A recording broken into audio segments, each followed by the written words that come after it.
अत्रे पुत्रतया पुरा त्वमनसूयायां हि दत्ताभिधो जात शिष्यनिबन्धतन्द्रितमनाः स्वस्तश्चरन् कान्तया दृष्टो भक्ततमेन हेहयमहीपालेन तस्मै वरा नष्टैश्वर्यमुखान् प्रदाय ददिथ स्वेनैव चान्ते वधम् सत्यं कर्तुमधार्जुनस्य च वरं त्वच्छक्तिमात्रानतं ब्रह्मद्वेषि तदाखिलं नृपकुलं हन्तुं च भूमेर्भरं सञ्जातो जमदग्नितो भृगुकुले त्वं रेणुकायां हरे रामो नाम तदात्मजेष्वरजः पित्रोरथाः सम्मदम् लब्धाम्नाय गणश्चतुर्दशवया गन्धर्वराजे मनागासक्तां किल मातरं प्रतिपितुः क्रोधाकुलस्याज्ञया तादाज्ञादिकसोदरैः सममिमां चित्वा तत्स्यान्दात् पितुस्तेषां जीवनयोगमाभिध वरं माता च ते दाद्वरान् पित्रा मातृमुदे स्तवा हृदवियधेनोर्निजादाश्रमात् प्रस्तायाथ भृगोर्गिरा हिमगिरावाराध्य गौरीपतिं लब्ध्वा तत्परशुं तदुक्तदनुजच्छेदि महास्त्रादिकं प्राप्तो मित्रमथाकृतव्रणमुनिं प्राप्यागमस्वाश्रमम् आखेटोपगतोऽर्जुनः सुरगवी सम्प्राप्तसम्पद्गणैः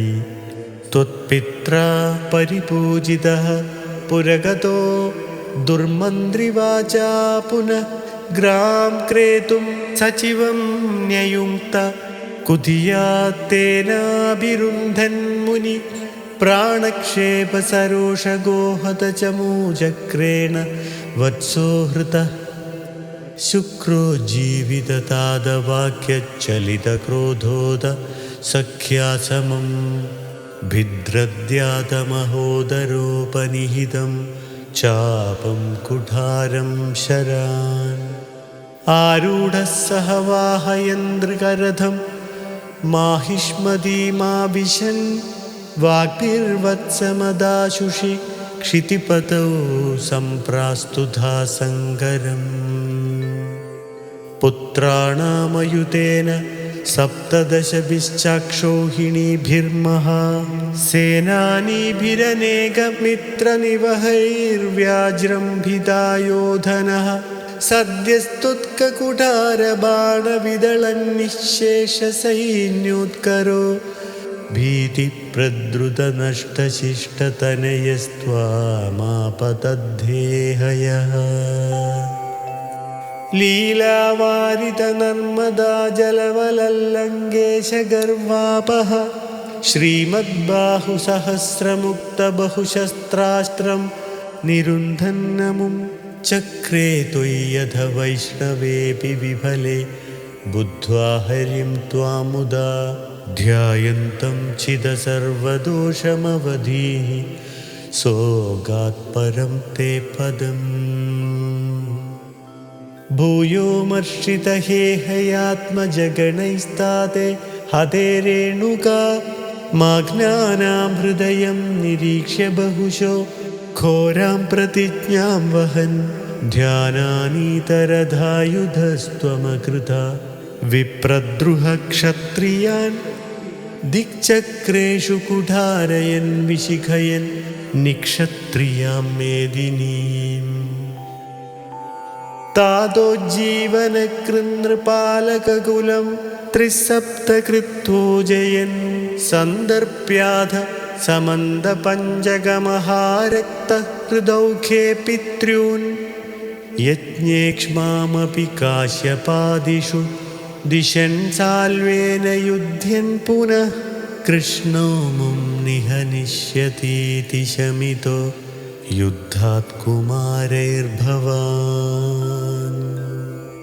न्यस्यास्त्राणि महेन्द्रभूपृति तपस्त्वन्वन् पुनर्मज्जितां गोकर्णावतिसागरेण धरणीं दृष्ट्वार्थितस्तापसैः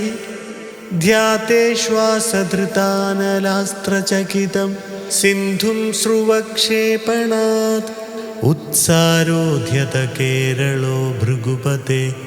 वातेश संरक्ष माम्।